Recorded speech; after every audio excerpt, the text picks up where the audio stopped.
যে যেখান থেকে যে অবস্থায় ভিডিওটি দেখছেন আপনাকে জানাই আন্তরিক শুভেচ্ছা অভিনন্দন।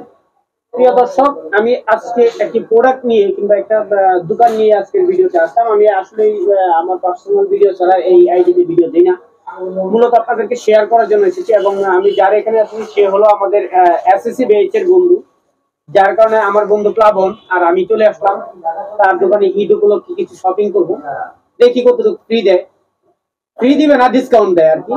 তো ওর সাথে আসলাম, আপনারাও দেখে নেবেন। আপনার তার প্রতিষ্ঠানের নাম হলো এন্ডেড ফ্যাশন। এটা হলো আপনার পুরান ঢাকায় পড়ছে, পুরান ঢাকা লক্ষ্মীবাজারে। আমি আপনাদেরকে ঠিকানা সহ সবকিছু লিখে দিয়ে দিব। আপনারা পেজে চেষ্টা করবেন, পেজ থেকে দেখবেন, অনেক ভালো ভালো তার প্রোডাক্ট আছে।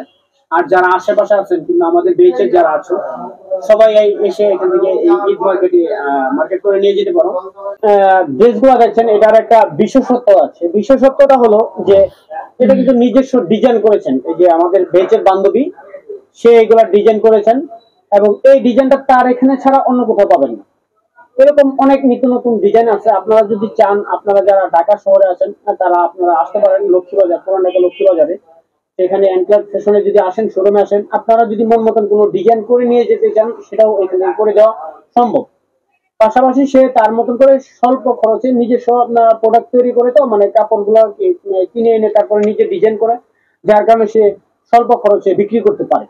এবং তার একটা পেজ, যেটা পেজ থেকে দীর্ঘদিন যাবত ব্যবসা করছেন, আমি তো লিঙ্কগুলো দিয়ে দিব। তো আপনারা এখানে দেখবেন, অনলাইন থেকে নেবেন। একদম বিশ্বস্ত একটা প্রতিষ্ঠান।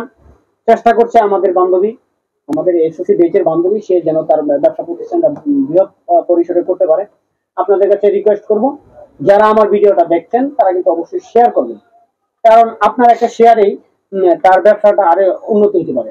বিশেষ করে একটা বিষয় লক্ষ্য করেন যে আমরা যারা পুরুষ আছি, আমরা বিজনেস করি। একটা মেয়ে কিংবা একজন মহিলা যদি তার ফ্যামিলির সবকিছু থাকার পরে একটা স্বপ্ন থাকে যে তার স্বপ্ন সে একজন বিজনেসম্যান হবে, সেটা কিন্তু খুবই কঠিন। তো আমি আশা করি আপনারা সবাই তার পাশে থাকবেন।